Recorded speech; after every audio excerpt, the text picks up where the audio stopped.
Welcome to J news. ముందుగా headlines చూద్దాం. Miss World పోటీలపై సీఎం రేవంత్ రెడ్డి సమీక్ష. మే 10న ప్రారంభం కానున్న మిస్ వరల్డ్ పోటీలు అతిథులు పోటీదారులకు అసౌకర్యం కలగకుండా చూడాలని సీఎం ఆదేశం. విమానాశ్రయం, హోటళ్లు, చారిత్రక ప్రదేశాల్లో కట్టుదిట్టమైన భద్రతకు సూచన.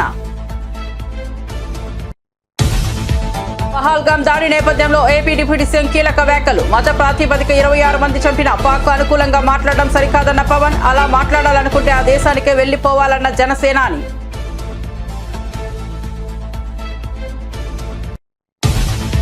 ఉగ్రదాడి నేపథ్యంలో మోదీకి రాహుల్ గాంధీ లేఖ. పార్లమెంట్ కు ప్రత్యేక సమావేశం వెంటనే ఏర్పాటు చేయాలని కోరిన రాహుల్. దాడి బాధితులకు నివాళి, భవిష్యత్ చర్చలపై చర్చకు పిలుపు.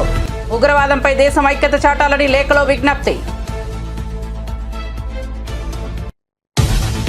పార్టీలో ఉన్న ప్రతి ఒక్కరూ ధోనిలా తయారు కావాలన్న జగన్. వైసీపీ జిల్లా అధ్యక్షులతో పార్టీ అధినేత వైఎస్ జగన్ సమావేశం. పార్టీని క్షేత్రస్థాయిలో బలోపేతం చేయడంపై ప్రధాన చర్చ. ప్రతిపక్షంలో చురుకైన పాత్ర పోషించాలని నేతలకు పిలుపు. నాడు కేసీఆర్ తో ఆమరణ దీక్ష చేయించింది మేమే అంటూ జగ్గారెడ్డి సంచలన వ్యాఖ్యలు. కేసీఆర్ సభ విజయవంతం కావడానికి కాంగ్రెస్ కారణమన్న జగ్గారెడ్డి. కాంగ్రెస్ పాలనతోనే రాష్ట్రంలో శాంతి, స్వేచ్ఛ నెలకొన్నాయని వ్యాఖ్య.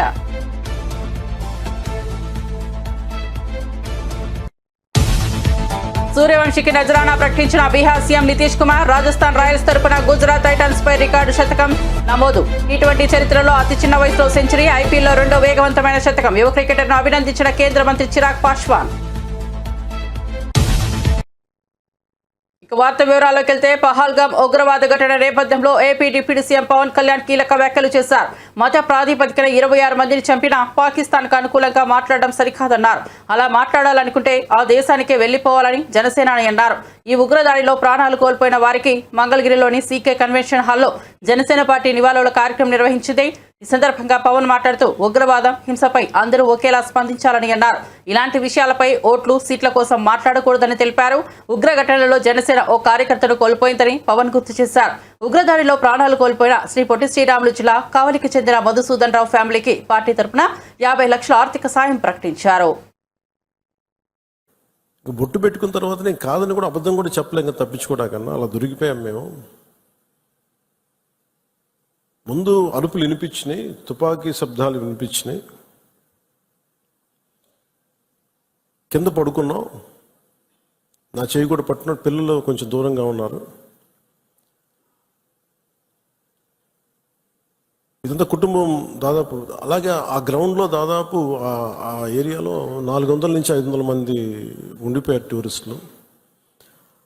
మసూదన్ గారు ఆయన సతీమణి చేయనే పట్టుకొని ఏమవుతుంది, మనకి ఏమవుతుంది, నువ్వు చూడకంటే ఆ బూట్లు చప్పుళ్ళు చాలా తాయితీగా వచ్చి, అంటే ఎందుకు మాట్లాడుతున్నానంటే ఎంత కోల్డ్ బ్లడెడ్తో చంపారంటే మనం ఊహించుకోలేము. అంటే షికారుకు వచ్చినట్టుగా వచ్చి వేటాడి వెళ్ళిపోయారు మనుషుల్ని.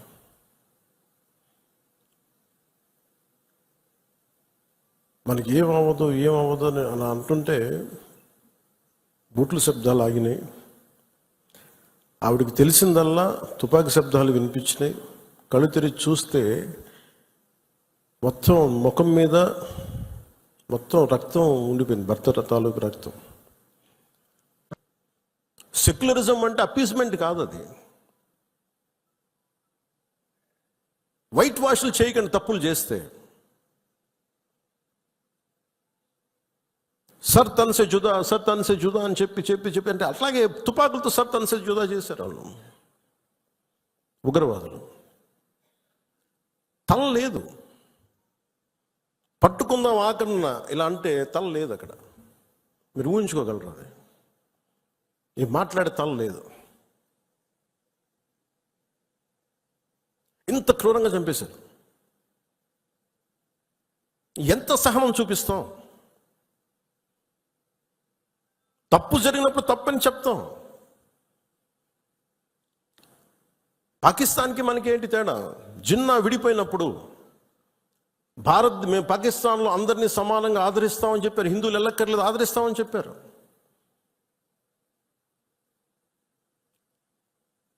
రెండు కోట్ల పైన ఉండే, చాలా కోట్ల ఎక్కువ, అంత జనాభా ఉండే చోట ఈరోజు జస్ట్ పట్టుమని కొన్ని లక్షల్లో ఉంటారు పాకిస్తాన్లో హిందువులు అంతే. బట్ వేరస్ మన దేశంలో పాకిస్తాన్లో ఎంత జనాభా ఉందో ముస్లిం జనాభా అంత జనాభా ఇక్కడ ఉంది. That's what India is. అంటే మనం నిజంగా ఈ సోకాల్ సూడో సెక్యులర్ వాదులు చెప్పిన విధానంగానే అయితే నిజంగా అసలు ఇంతమంది ముస్లిం పాపులేషన్ ఉంటుందా? ఇంత వివక్ష చూపించే దేశం అయితే, హిందువులే నిజంగా వివక్ష చూపించే దేశమే అయితే ఇన్ని లక్షల మంది ఉండగలరా? అసలు ఇన్ని కోట్లాది మంది జనం ఉండగలరా? పాకిస్తాన్లో ఎంత ముస్లిం జనాభా ఉందో భారతదేశం అంతే ముస్లిం జనాభా ఉందో. అదా అంత వివక్ష హిందువులకి ఎందుకు ఉంటుంది? హిందూస్ అక్కడెక్కడ కొంతమంది నాయకులు ఉన్నారేమో మనకు తెలియదు. సంఘటనలు జరుగుతూ ఉంటాయి. మొన్నటికి మొన్న బంగ్లాదేశ్లో హిందువుల మీద దాడులు జరుగుతూ ఉన్నారు, విగ్రహాలు కాల్చేస్తూ ఉన్నారు, దుర్గాదేవి ఆలయాలు కాల్చేస్తూ ఉన్నారు. నేను మాట్లాడుతున్నప్పుడు మనకెందుకు సార్ అంటారు, అక్కడి నుంచి శరణార్థులు వచ్చేస్తారు, అప్పుడు ఇక్కడికే వస్తారు. దేశం మొత్తం అప్పుడు మన స్థానికులకు ఉద్యోగాలు పోతాయి. అప్పుడు మీకు ఓకేనా అన్న? ఆ దేశం బాగుంటేనే మనం ఇక్కడ ఉద్యోగాలు మన వాళ్ళకి ఇవ్వగలం. 2 రాష్ట్రాల మధ్య కూడా తెలంగాణ కానీ ఆంధ్ర కానీ ఇక్కడి నుంచి మీరు వచ్చేస్తే మా ఉద్యోగాలు పోతున్నాయనే కదా సెపరేట్ స్టేట్ అయింది. అలాంటిది ఎక్కడ నుంచో శరణార్థులు వాళ్ళ యుద్ధ పరిస్థితులు వాళ్ళ వాతావరణ పరిస్థితులు బాగలేక మనకు వచ్చేస్తే అది మనకు అదనపు భారం, అది దేశానికి కూడా. ప్రతిష్టాత్మక మిస్ వరల్డ్ 2025 పోటీలకు హైదరాబాద్ నగరం ఆతిథ్యం ఇవ్వనున్న నేపథ్యంలో రాష్ట్ర ప్రభుత్వం ఏర్పాట్లపై ప్రత్యేక దృష్టి సారించింది. ఈ క్రమంలో ముఖ్యమంత్రి రేవంత్ రెడ్డి సమీక్షా సమావేశం నిర్వహించారు. పోటీల నిర్వహణకు సంబంధించి జరుగుతున్న సన్నాహక పనులకు అధికారులు ఈ సందర్భంగా ముఖ్యమంత్రికి వివరించారు. మే 10వ తేదీ నుంచి మిస్ వరల్డ్ పోటీలు ప్రారంభం కానున్నాయని అధికారులు సీఎం దృష్టికి తీసుకొచ్చారు. ఈ నేపథ్యంలో పోటీల్లో పాల్గొనే వారికి హాజరయ్యే దేశ విదేశీ అతిథులకు ఎలాంటి అసౌకర్యాలు తలెత్తకుండా అన్ని జాగ్రత్తలు తీసుకోవాలని అధికారులను ముఖ్యమంత్రి ఆదేశించారు. వారి బస, ప్రయాణం వంటి విషయాల్లో లోటుపాట్లు ఉండకూడదని స్పష్టం చేశారు. తెలంగాణ సీఎం రేవంత్ రెడ్డి రాష్ట్రంలో రైతులు, నిరుద్యోగులు, ప్రజలు ఎదుర్కొంటున్న సమస్యలపై సమీక్షించాలి కానీ అందాల పోటీలపై సమీక్షలు చేయడం సరికాదని ఎమ్మెల్యే కేపీ వివేకానందగౌడ్ విమర్శించారు. ప్రజల కష్టాలను పట్టించుకోవడం ప్రభుత్వ ప్రధాన బాధ్యత అని తెలిపారు. ప్రజా సంక్షేమానికి సంబంధించిన అంశాలను పక్కన పెట్టి అనవసర విషయాలపై సమీక్షలు నిర్వహించడం బాధాకరమని ఆయన ఆవేదన వ్యక్తం చేశారు. రైతు రుణమాఫీ, విద్యుత్ సరఫరా, ఉద్యోగాల భర్తీ వంటి ప్రధాన సమస్యలపై ప్రభుత్వం తక్షణమే దృష్టి సారించాలని డిమాండ్ చేశారు. ప్రజల ఆకాంక్షలను నిర్లక్ష్యం చేయవద్దని సూచించారు. చాలా స్పష్టంగా ముఖ్యమంత్రి గారు ఈరోజు అక్కడ కూర్చొని అందాల పోటీలపైన సమీక్షిస్తా ఉన్నారు. కానీ వారు చేయాల్సింది అందాల పోటీల మీద సమీక్ష ఏంటంటే, కడుపెండి రైతులు రోడ్లబడి ఆత్మహత్యలు చేసుకుంటా ఉంటే, అక్కడ విద్యార్థులు ఇబ్బంది పడుతూ ఉంటే, గురుకుల పాఠశాలలో నిరుద్యోగులు ఉద్యోగాల గురించి బాధపడతా ఉంటే, మరి ఎన్నికలు ఇచ్చిన వాగ్దానాల నుండి ప్రజలు ప్రశ్నిస్తూ ఉంటే, తాగడానికి నీరు లేక ఇక్కడ నగర ప్రజలు కానీ గ్రామీణ ప్రాంతంలో ప్రజలు బాధపడతా ఉంటే, సాగుకు నీరు అందించకుండా అందుతున్న రైతులు బాధపడతా ఉంటే, వీరందరినీ కూడా వదిలిపెట్టేసి కడుపు నిండా ఉన్నటువంటి అందాల పోటీల గురించి మరి ముఖ్యమంత్రి గారు సమీక్ష నిర్వహించడానికి సమయం ఉంది. కానీ ఈ సమస్యల గురించి సమీక్షించే టైం వారికి లేదు. ఈరోజు హైదరాబాద్ నగరంలో తాగడానికి నీళ్ళు లేవు, స్ట్రీట్ లైట్స్ వెలుగుతలేవని చెప్పేసి పదే చెప్తా ఉన్నాం, 40% వెలుగుతలేవని చెప్తా ఉన్నాం. దానిపైన సమీక్ష లేదు. రైతుల ఏ సబ్జెక్ట్ పైన సమీక్ష లేదు. కానీ వారికి ఈరోజు అందాల పోటీల గురించి మాత్రం సమీక్షించడానికి మాత్రం సమయం ఉంది. ఈరోజు ముందుకు పోతున్నారు. ఈరోజు ఎంత బాధాకరమైన విషయం అంటే, హైదరాబాద్ నగరంలో మరి ఈరోజు దాదాపు ఆఫీస్ లీజింగ్ మరి దాదాపు పడిపోయింది. ఈ జనవరి మార్చ్ మధ్యలో ఈ యొక్క ఆఫీస్ స్పేస్ లీజింగ్ దాదాపు 41% తగ్గుదలైంది. 7 నగరాల్లో పోల్చుకుంటే మన నగరం కింది స్థాయిలో పడిపోయినది. దీనికి బాధపడాల్సినటువంటి అవసరం ఉన్నది. మరి దీని హైదరాబాద్ నగరానికి పదే చెప్తున్నాం, రాష్ట్ర ఇమేజ్తో పాటు సిటీ ఇమేజ్ కూడా రోజు కూడా దిగజార్చే విధంగా ముఖ్యమంత్రి గారి అసమర్థ పాలన ఉందని చెప్పి పదే చెప్తా ఉన్నాము. ఈరోజు అక్కడ కూర్చొని అందాల పోటీల సమీక్ష కాదు. ఈరోజు హైదరాబాద్ నగరం యొక్క housing sales in Hyderabad plumped by 49%. ఈరోజు రిపోర్ట్, లేటెస్ట్ రిపోర్ట్ చాలా స్పష్టంగా వచ్చింది. దీనికి కారకులు ఎవరు? మీ అసమర్థ పాలన కాదా, మీ చేతకానితనం కాదా అని చెప్పేసి నేను ఈరోజు ముఖ్యమంత్రి గారి ప్రభుత్వాన్ని ప్రశ్నిస్తా ఉన్నాను. దీని గురించే కదా నిన్న ముఖ్యమంత్రి గారు మా సభలో మాట్లాడినారు, మొన్న మాట్లాడారు, నిన్న ఈ రిపోర్ట్ వచ్చింది. ఈ చాలా క్లియర్గా చాలా క్లియర్గా మొన్న కూడా నెల క్రితం కూడా చెన్నై, బెంగళూరు నగరంలోనేమో పెరుగుతుంది, హైదరాబాద్ నగరంలోనో ఈ ప్రాపర్టీ సేల్స్ ట్రాన్సాక్షన్స్ అమ్మడం కొనడం తగ్గుతుంది. ఎందుకంటే వీరిపై నమ్మకం, విశ్వాసం కోల్పోయినారు. ప్రజల యొక్క విశ్వాసం నిలబెట్టుకోవడంలో ఈ ప్రభుత్వం ఘోరంగా విఫలమైంది. కాబట్టే అందుకే మన సభలో పెద్ద ఎత్తున లక్షలాది మంది అభిమానులు తరలి వచ్చి మరి యొక్క సభను విజయవంతం చేసి కేసీఆర్ గారి నాయకత్వాన్ని మళ్ళీ ప్రభుత్వ ప్రధాన కార్యదర్శిగా నియమితులైన రామకృష్ణారావు ప్రజాభవన్లో డిప్యూటీ సీఎం బట్టి విక్రమార్కను మర్యాదపూర్వకంగా కలిశారు. ఈ సందర్భంగా బట్టి విక్రమార్క రామకృష్ణారావుకు శుభాకాంక్షలు తెలియజేశారు. రాష్ట్ర అభివృద్ధి పాలనలో సమర్థత పెంచే విధంగా కలిసి పనిచేయాలని బట్టి ఆకాంక్షించారు. రాబోయే రోజుల్లో ప్రజల సంక్షేమం, ప్రభుత్వం ప్రవేశపెట్టిన పథకాలను విజయవంతంగా అమలు చేయడంలో ప్రధాన కార్యదర్శి పాత్ర కీలకమవుతుందని అభిప్రాయపడ్డారు. ప్రభుత్వ ప్రధాన కార్యదర్శి పదవిని చేపట్టిన రామకృష్ణారావు తన పూర్తి శక్తి సామర్థ్యాలతో సేవలందిస్తానని హామీ ఇచ్చారు. జమ్మూ కాశ్మీర్లోని పహల్గాంలో ఇటీవల జరిగిన ఉగ్రదాడి ఘటన తీవ్ర కలకలం రేపిన నేపథ్యంలో కాంగ్రెస్ పార్టీ కీలక నేతలు ప్రధానమంత్రి నరేంద్ర మోదీకి లేఖ రాశారు. లోక్సభలో ప్రతిపక్ష నేత రాహుల్ గాంధీ, ఏఐసీసీ అధ్యక్షుడు మల్లికార్జున ఖర్గే సంయుక్తంగా ఈ లేఖను పంపారు. పహల్గాం దాడి పరిణామాలపై చర్చించేందుకు వీలైనంత త్వరగా పార్లమెంట్ ఉభయ సభల ప్రత్యేక సమావేశాన్ని ఏర్పాటు చేయాలని వారు తమ లేఖలో ప్రధానిని కోరారు. ఉగ్రవాదానికి వ్యతిరేకంగా భారతదేశం యావత్తు ఐక్యంగా నిలుస్తుందనే బలమైన సందేశాన్ని ప్రపంచానికి అందించాల్సిన అవసరం ఉందని రాహుల్ ఖర్గే తమ లేఖలో నొక్కి చెప్పారు. పహల్గాం ఉగ్రదాడిలో అసూలు బాసిన వారికి సభ నివాళులర్పించాలని, భవిష్యత్తులో ఇలాంటి దాడులు పునరావృతం కాకుండా తీసుకోవాల్సిన కట్టుదిట్టమైన భద్రతా చర్యలపై పార్లమెంటు వేదికగా సమగ్రంగా చర్చించాలని వారు విజ్ఞప్తి చేశారు. బీఆర్ఎస్ పార్టీ అధినేత కేసీఆర్ 2009 నాటి దీక్షపై టీపీసీసీ వర్కింగ్ ప్రెసిడెంట్ జగ్గారెడ్డి సంచలన వ్యాఖ్యలు చేశారు. తెలంగాణ కోసం కేసీఆర్ ఉద్యమం చేశారని, కష్టాలు పడ్డారని అందులో ఎవరికీ అనుమానం లేదని ఆయన అన్నారు. అయితే తెలంగాణ కోసం ఆయన దీక్ష చేస్తున్న సమయంలో ఒకానొక దశలో వెనక్కు తగ్గే పరిస్థితి కనిపించిందని, ఆ సమయంలో తెలంగాణ కాంగ్రెస్ నేతలందరూ కలిసి కోదండరాం, మందకృష్ణ మాదిగ వంటి వారి ద్వారా ఆయనతో ఆమరణ నిరాహార దీక్షకు కొనసాగింపజేశామని తెలిపారు. తాను నిజమే చెబుతున్నానని ఆయన స్పష్టం చేశారు. బస్సుకు రిపేర్ రాదు, 16 నెలలు పండుకున్నాం ఏడన్నా అని అడుగుతున్నది కాంగ్రెస్ పార్టీ కేసీఆర్ గారు. అంటే ఇక అది మనం పెద్దగా అది ప్రధానికి ప్రతి చిన్నదాన్ని మనం చెప్పొద్దు, మేజర్ పాయింట్కి చెప్తా. ఇంకేదంటే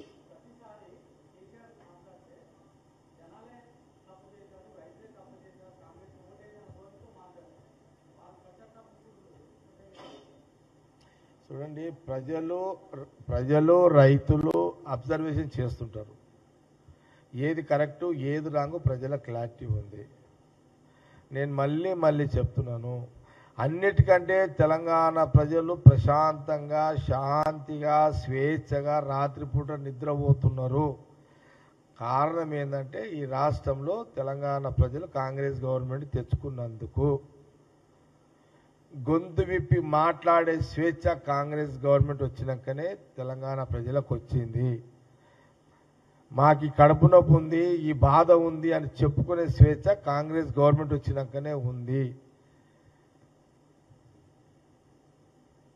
గతంలో కూడా నేను చెప్పిన ఈరోజు సెక్రటేరియట్లో సచివాలయంలో పొద్దున్న 10:30కు స్టార్ట్ అయితే సాయంత్రం 8 గంటల వరకు కూడా వివిధ జిల్లాల నుంచి డైరెక్ట్గా ప్రజలు ఆ సెక్షన్లలో పనులుంటే స్వతంత్రంగా వచ్చి పనులు చేసుకునే ఒక స్వేచ్ఛని ఈరోజు కాంగ్రెస్ గవర్నమెంట్ సీఎం రేవంత్ రెడ్డి గారు కల్పించారు.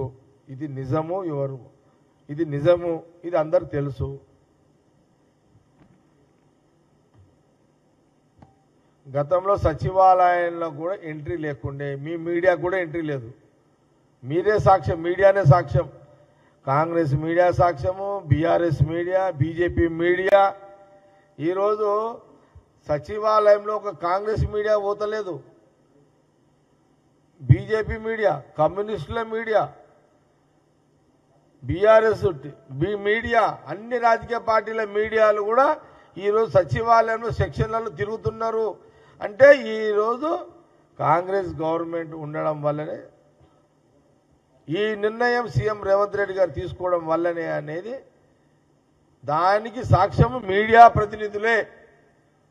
అనేక సందర్భాల్లో అన్ని పార్టీల media reporters, electronic media, print media వాళ్ళు ఏమనేవాళ్ళంటే సచివాలయంలో వైసీపీ అధినేత జగన్ పార్టీ పునర్నిర్మాణంపై దృష్టి సారించారు. ఇందులో భాగంగా పార్టీ జిల్లా అధ్యక్షులతో ఆయన కీలక సమావేశం నిర్వహించారు.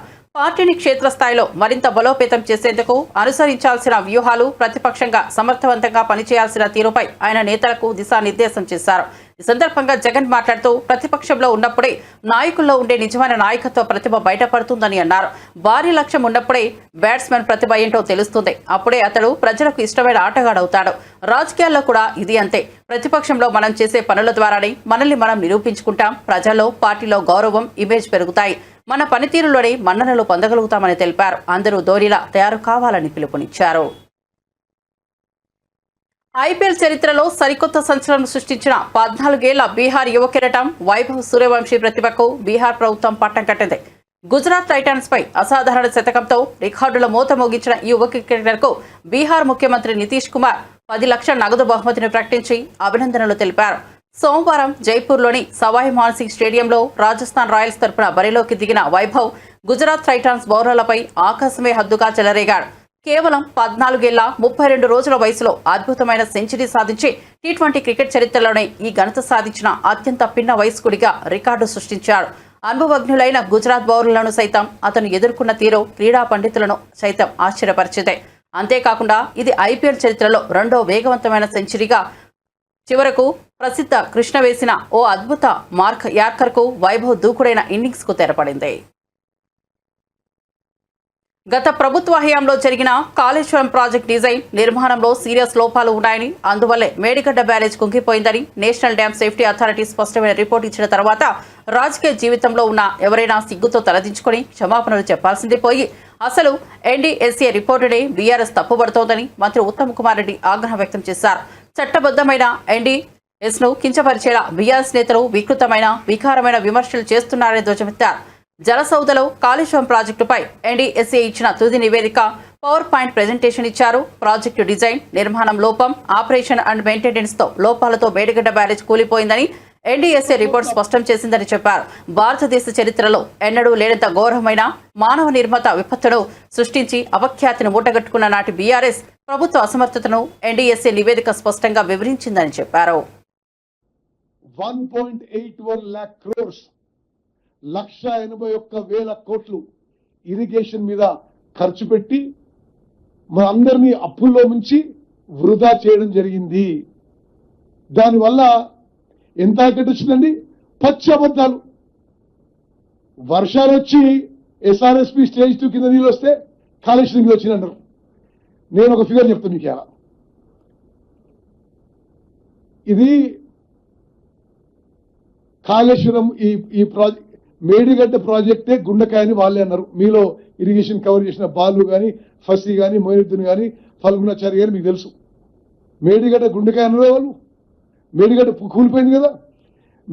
ఈ బ్యారేజెస్లు కూలిపోయిన తర్వాత స్వతంత్ర భారతదేశంలో ఎక్కువ వరి ధాన్యం పండించింది మా ప్రభుత్వ హయాంలో. వానాకాలంలో కాళేశ్వరం ప్రాజెక్టు కూలిపోయిన తర్వాత, మేడిగడ్డ, అన్నారం, సుందిల్ల బ్యారేజ్లు నిరుపయోగం అయిపోయిన తర్వాత, మా ప్రభుత్వం వచ్చిన తర్వాత మా ప్రో అగ్రికల్చర్ పాలసీసు, మా ప్రో ఫార్మర్ పాలసీస్తో మరి ఉన్న వాటర్ని డిసిప్లిన్గా ఉపయోగించుకొని వానాకాలంలో 153 లక్షల మెట్రిక్ టన్నులు పండినాయి. యాసంగిలో గగ్గోలు పెట్టిన వాళ్ళు ఆడెండిపోతుంది, ఈడెండిపోతుందని. యాసంగిలో ఈసారి వచ్చిన వరి పంట తెలంగాణ చరిత్రలో, ఉమ్మడి ఆంధ్రప్రదేశ్ చరిత్రలో, భారతదేశంలో ఏ రాష్ట్రంలో పండిన వరి పంట 127 లక్షల మెట్రిక్ టన్నులు పండింది. 2 పంటలు కలిపి 280 లక్షల మెట్రిక్ టన్నులు పండించిన వరి ధాన్యం పండించిన ఘనత మా ప్రభుత్వం దక్కిందని చెప్పి నేను మనం చేస్తున్నాను. మరి ఇంత వరి ధాన్యం పండించి, this is record paddy production in India. మరి ఈరోజు వాళ్ళు అర్ధరహితమైన మాటలు, చిల్లర మాటలు మాట్లాడుతుంటే దయచేసి యావత్ తెలంగాణ ప్రజలకి మనం పూర్తిగా అవగాహన కల్పించి వాళ్ళని మరి ఏ విధంగా వాళ్ళు వైఫల్యం చెందినది అనే విషయం పూర్తిగా మీరు ప్రజల్లోకి తీసుకుపోవాలి, రైతుల్లోకి తీసుకుపోవాలని చెప్పి మీ అందరికీ నేను సవినయంగా విజ్ఞప్తి చేస్తున్నాను.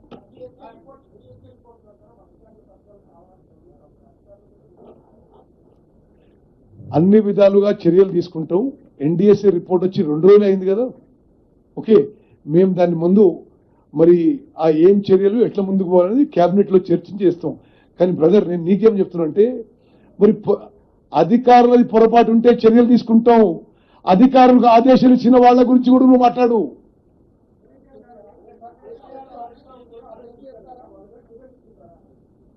చట్టపరంగా ఎవరు పొరపాటు చేస్తే తెలంగాణ మంత్రి ఉత్తమ్ కుమార్ రెడ్డిని ఎదుర్కొంటానని మాజీ మంత్రి ఎమ్మెల్యే జగదీష్ రెడ్డి బహిరంగ సవాల్ విసిరారు. ఇప్పటి వరకు ప్రభుత్వం ఎంత వడ్ల కొనుగోలు చేసింది, ఎంత బోనస్ ఇచ్చిందో ప్రజలకు లెక్క చెప్పాలని డిమాండ్ చేశారు. రైతులకు మద్దతుగా మాట్లాడుతున్నట్టు చూపించి వాస్తవాలు దాచిపెట్టడం తగదని విమర్శించారు. కాంగ్రెస్ ప్రభుత్వం ఖాళీ హామీలకే పరిమితమైందని, నిజమైన రైతు బంధువులు ఎవరన్నా దాన్ని ప్రజలు త్వరలోనే నిర్ణయిస్తారని స్పష్టం చేశారు. రైతుల ఆకాంక్షలు నెరవేర్చే విధంగా చర్యలు తీసుకోవాలని సూచించారు. రుణమాఫీ మేమంతా చెప్పింది చేసినాం, అన్ని అమలు చేసినాం. కొంచెం సిగ్గాన్ని ఉండాలి మాట్లాడడానికి. రుణమాఫీ గురించి మీరు మాట్లాడింది ఏంటి చేయాలా? మొట్టమొదటి రోజు స్టేట్ లెవెల్ బ్యాంకర్స్ కమిటీలో బట్టి విక్రమార్క పెట్టినాడు మీటింగు.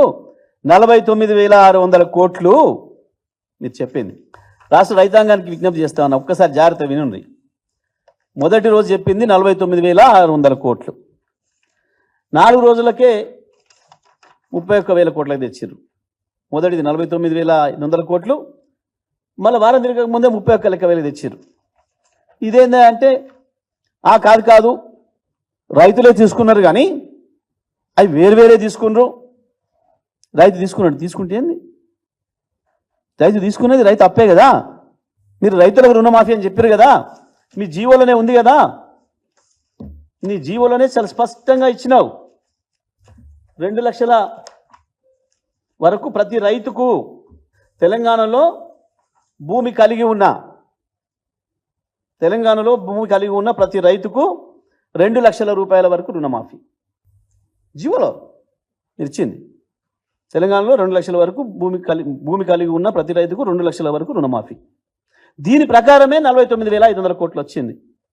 జీవో మీరిచ్చింది 15/7/24 మీరిచ్చిన జీవోనే. రైతు ఏదో పేరు మీద తీసుకుంటు బంగారం పెట్టే తీసుకోవచ్చు, కాగితాలు సరిగా ఉండకపోవచ్చు, బంగారం పెట్టచ్చు, ఇంకోటి పెట్టచ్చు, మార్టగేజ్ కూడా చేయొచ్చు. అది లెక్కకు రాదట. తీసేసినావు. పోనీ 31,000 కోట్లు నువ్వే చెప్పినావు. 31,000 చెప్పినావు నువ్వే. క్యాబినెట్ లెక్క తేల్చిన అప్పులు 31,000 కోట్లు అని చెప్పినావు. ఓకే, ఆ తర్వాత ఏం చేసినావు? మళ్ళీ బడ్జెట్ కాడికి వచ్చేవరకే 26,000 కోట్లు చేసినావు. బడ్జెట్లో 26,000 కోట్ల కేటాయింపు. ఓకే, నీ లెక్కే. ఇవాళ ఏం మాట్లాడుతున్నావు? 3 విడుదలలో నువ్వు విడుదల చేసినా అని చెప్పిన డబ్బు 17,933 కోట్లు నువ్వు చెప్పింది. కానీ ఇవాళ ఏం మాట్లాడుతున్నారు? 21,000 కోట్లు అప్పుడే మాఫీ చేసినాం. చివరికి ఏం చెప్పాను మొన్న? మొత్తం రుణమాఫీ అయిపోయింది. ఎవడు చూసినా మొత్తం రుణమాఫీ అయిపోయిందని మాట్లాడుతున్నాడు. సిగ్గు మీకుండాలి. సిగ్గు తప్పిన మాటలు మాట్లాడుతుంది మీరు, లజ్జ తప్పిన మాటలు మాట్లాడుతుంది మీరు. ఇన్ని అబద్ధాలు, ఇన్ని మాట మార్చిన ఏదో ఎవడు లేడి ప్రపంచంలో. భారత్ బచావో సంస్థ ప్రతినిధులు గాదె ఇన్నయ్య, డాక్టర్ ఎంఎఫ్ గోపీనాథ్, జంజర్ల రమేష్ బాబు సోమవారం ప్రజాభవన్లో మంత్రి సీతక్కను మర్యాదపూర్వకంగా కలిసి మాట్లాడారు. ఈ సందర్భంగా ఆపరేషన్ కాగాను వెంటనే నిలిపివేయాలని మంత్రి సీతక్కకు విజ్ఞప్తి చేశారు. ఈ కార్యక్రమం కారణంగా సమాజంలో ఏర్పడుతున్న అనుకూలత ప్రతికూలతలను వివరించారు. ప్రజాహితాన్ని దృష్టిలో ఉంచుకొని ఆపరేషన్ నిలిపివేయాలన్న డిమాండ్ను ఉంచారు. మంత్రి సీతక్క వినతిని సహానుభూతితో విన్న ఈ అంశంపై సంబంధిత అధికారులతో చర్చించి సానుకూల నిర్ణయం తీసుకోవడానికి తన వంతు ప్రయత్నం చేస్తారని మంత్రి హామీ ఇచ్చారు. మాజీ ముఖ్యమంత్రి కేసీఆర్ పిల్లలు అసెంబ్లీకి వస్తే పాలపీక డైపర్లు అందిస్తామని Telangana food corporation chairman Faheem ఎద్దేవా చేశారు.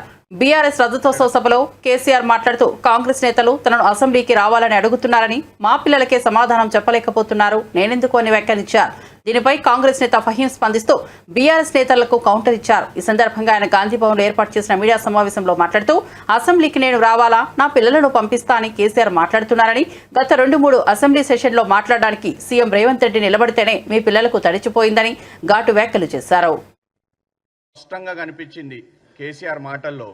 ఎందుకంటే కేసీఆర్ గారు అలా ప్రభుత్వం బీఆర్ఎస్ పార్టీ 10 ఏళ్ళు ప్రభుత్వంలో ఉంటే 14లో ఇచ్చిన ఎన్నికల మేనిఫెస్టో 18లో ఇచ్చిన ఎన్నికల మేనిఫెస్టో చూస్తే ఆయన ఏం చేసిండో గత 10 సంవత్సరాల్లో చెప్పకుండా కాంగ్రెస్ పార్టీ 15 నెలల్లో ఏం చేస్తుందో చేస్తలేదో చెప్పుకుంటూ వచ్చారు. కానీ ఈరోజు ప్రజలు ఆమోదం ఇచ్చిన ప్రజాప్రభుత్వం రేవంత్ రెడ్డి గారు ఈరోజు ప్రజల పక్షాన నుంచొని ప్రతిపక్షంలో పోరాటం చేసి కేసులు ఎన్ని వేసినా ఆయనను ఎన్ని ఇబ్బందులు పెట్టినా తట్టుకొని ఈరోజు ప్రజలు ఆమోదిస్తే ఈరోజు కాంగ్రెస్ పార్టీ అధికారంలో వచ్చింది. మేము వచ్చిన తర్వాత అనేక పథకాలు 6 గ్యారంటీలో మీరు చూశారు. ఫ్రీ బస్ ఒకటి ఇచ్చాము, 200 యూనిట్లు కరెంట్ ఒకటి ఇచ్చాము, మళ్ళీ సన్న బియ్యం ఇచ్చాము. అదేవిధంగా అనేక అభివృద్ధి కార్యక్రమాలు దాదాపు 27 అభివృద్ధి కార్యక్రమాలు మేము 15 నెలల్లో చేస్తున్నామని కూడా ఒక శ్వేతాపత్రం పాంప్లెట్ వేసి కూడా మేము ప్రజలందరికీ కూడా మేము ఒక కార్యక్రమాలు పెట్టుకొని వెళ్తూ చూపిస్తున్నాం. ఇదన్నీ చూస్తున్నాం. 27 అభివృద్ధి కార్యక్రమాలు ఈరోజు ఈ ప్రభుత్వం వచ్చిన తర్వాత ప్రజలకు చేస్తున్నామని కూడా మేము చెప్తున్నాం. ముఖ్యంగా కేసీఆర్ గారు అంటున్నారు కాంగ్రెస్ ప్రభుత్వం 15 నెలల నుంచి ఏం చేయలేదని. మీరు 2014 ఇచ్చిన హామీలు ఏమైనాయి? కేజీ టు పీజీ ఉచిత విద్య ఏమైంది? 3 ఎకరాల దళితులకు భూమి అన్నారు, ఏమైంది? దళిత ముఖ్యమంత్రి ఏమైంది? మళ్ళీ పాఠశాలలకు ప్రహారీ గోడలు అన్నారు, విశాలమైన పాఠశాలల ఏర్పాట్లు అన్నారు, ఇవన్నీ ఏమైనాయి? రైతులకు 1,00,000 వరకు రుణమాఫీ అందరికీ చేస్తామన్నారు, అందరికీ చేసిరా? చేయలేదు. ఆర్ఎంపీ పిఎంపీ డాక్టర్లకు సర్టిఫికెట్లు ఇస్తా అన్నారు, ట్రైనింగ్ సర్టిఫికెట్స్ ఇవ్వలేదు. ఎస్సీలకు 12% రిజర్వేషన్లు అన్నారు. కేసీఆర్ గారు మొన్న ప్రసంగంలో ఏం చెప్పారంటే అసెంబ్లీకి నేను రావాలా, నా పిల్లల్ని పంపిస్తున్నారు. కరెక్టే, మీ పిల్లల్ని పంపించండి. ఈసారి సెషన్లో 2-3 సెషన్లలో మీరు చూసిర్రు, మా ముఖ్యమంత్రి గారు లేచి ఏదైతే ప్రజలకు అభివృద్ధి కార్యక్రమాలు ప్రభుత్వం చేస్తున్న కార్యక్రమాలు చెప్పుకుంటేనే మా ముఖ్యమంత్రి లేస్తేనే మీ పిల్లలకు తడుస్తుంది. అందుకే ఈసారి అసెంబ్లీ సెషన్ ఎప్పుడు ఉంటుందో మీ పిల్లలు కేటీఆర్, హరీష్ రావు అయినా ఇంకెవరన్నా ఉంటే లిస్ట్ ఇస్తే వాళ్ళ అసెంబ్లీ సెషన్కి వస్తుంటే ఫుడ్ కార్పొరేషన్ చైర్మన్గా నేను వాళ్లకు బూస్టు, హార్లిక్స్, కేటీఆర్ గురించి ప్రత్యేకంగా ఒక పాలపీక, మళ్ళీ ఒక Cerelac, Tillu baby, KTR Tillu baby గురించి డైపర్లు కూడా ఇస్తానని కూడా తెలుస్తున్నాను.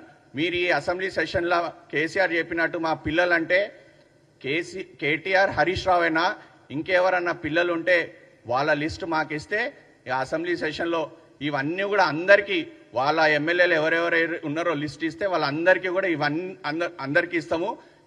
కేసీఆర్ అన్నట్టు వాళ్ళ పిల్లలు ఎవరు, కేటీఆర్, హరీష్ రావా, లే అందరు ఎమ్మెల్యేలా అని స్పష్టంగా కేసీఆర్ ఈరోజు మాకు చెప్తే లిస్ట్ ఇస్తే వాళ్ళందరికీ నెక్స్ట్ అసెంబ్లీ సెషన్లో ఇవన్నీ కూడా ఇస్తాం. డైపర్లు.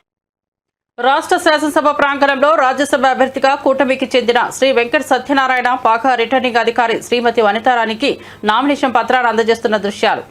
నామినేషన్ పత్రాల దాఖలు కార్యక్రమంలో కేంద్ర పరిశ్రమల శాఖ సహాయ మంత్రి భూపతిరాజు శ్రీనివాస్ వర్మ, రాష్ట్ర వైద్య ఆరోగ్య శాఖ మంత్రి శ్రీ సత్యకుమార్ యాదవ్, ఎమ్మెల్సీ శ్రీ సోము వీర్రాజు, శాసనసభ్యులు శ్రీ ధర్మరాజు తదితరులు ఈ కార్యక్రమంలో పాల్గొన్నారు.